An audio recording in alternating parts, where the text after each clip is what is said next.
Hello, and in this part 2 video, I'm going to look at the topic, describe a foreign language that you would like to learn.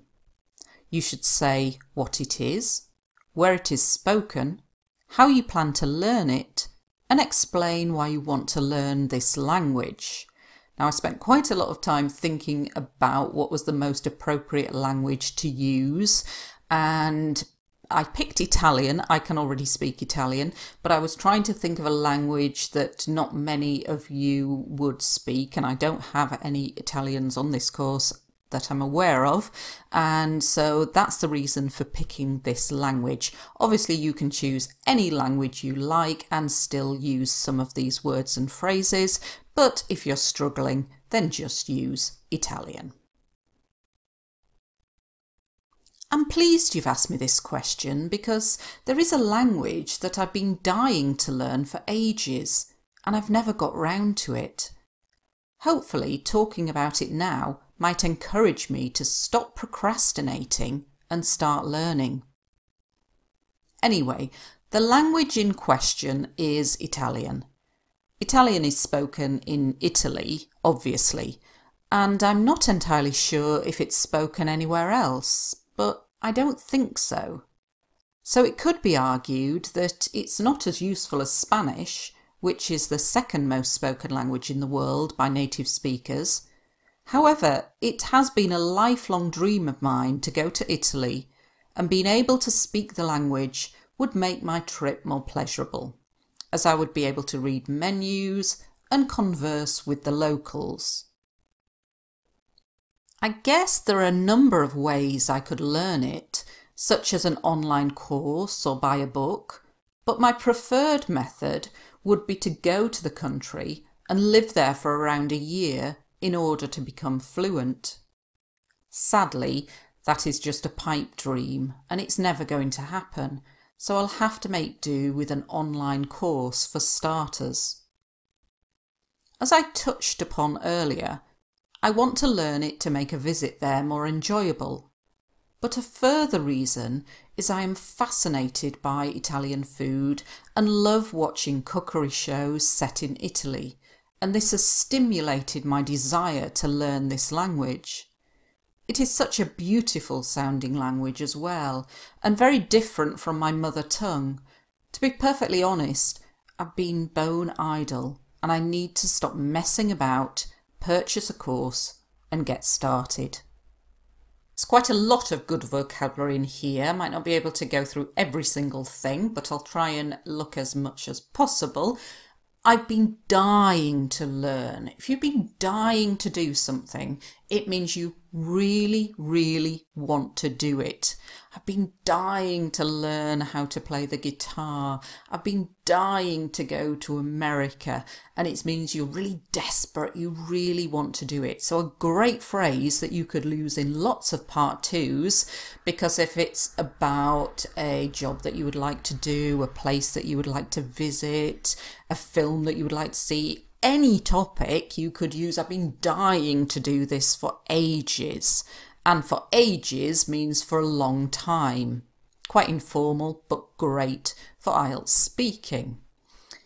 I've never got round to it. This means you've never started it, you've never done it. To get round to something means to start it or to do it. So I've been dying to learn Italian for ages, and I've never got round to it. So I've wanted to do it for a long time, but I've never done it.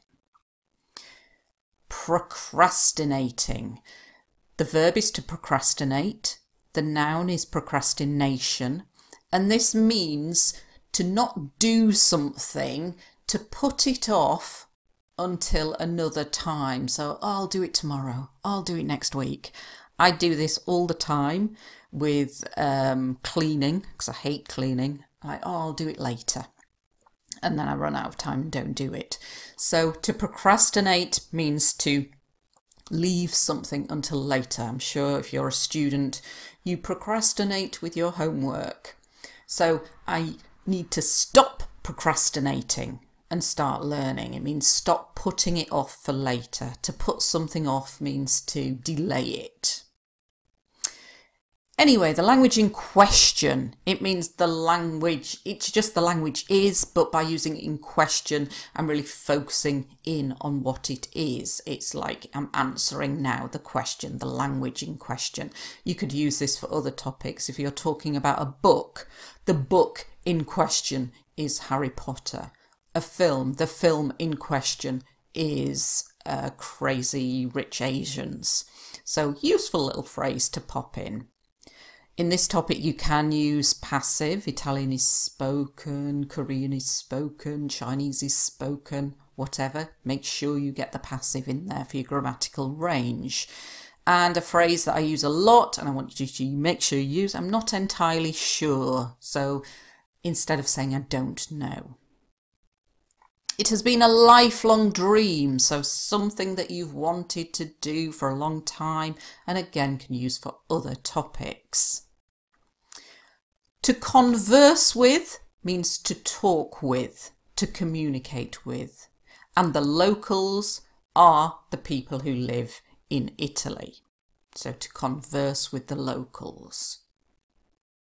So in answer to the question how I would learn it, I'm saying my preferred method. It's like saying the method I prefer, but we're using preferred here as an adjective.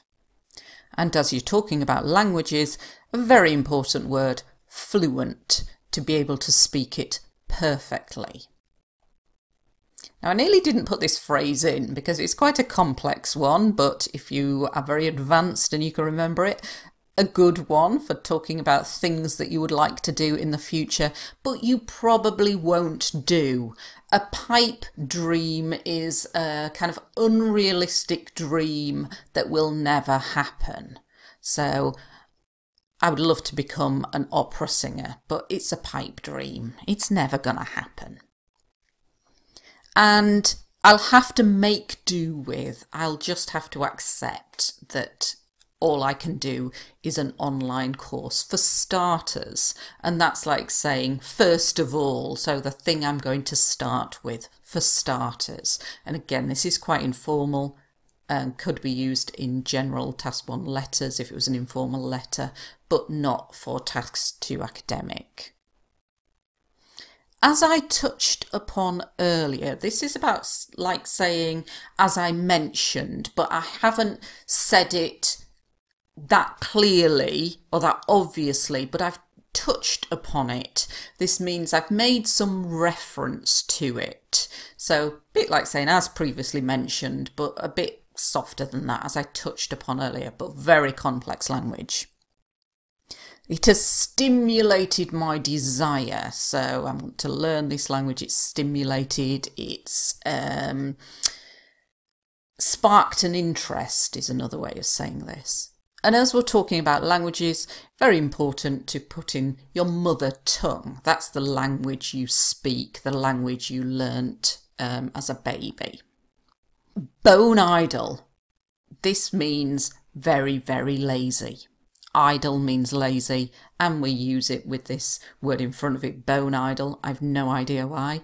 So I just wanted to put some complex language in there. If you say, my brother is bone idle, it's like saying he's really, really lazy. I need to stop messing about.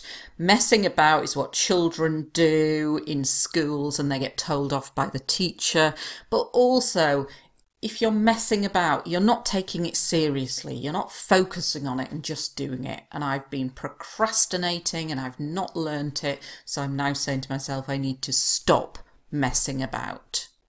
Some quite complex words in this video. Don't try and learn and remember them all, but hopefully if you pick up one or two of them, particularly ones that will help you in other topics.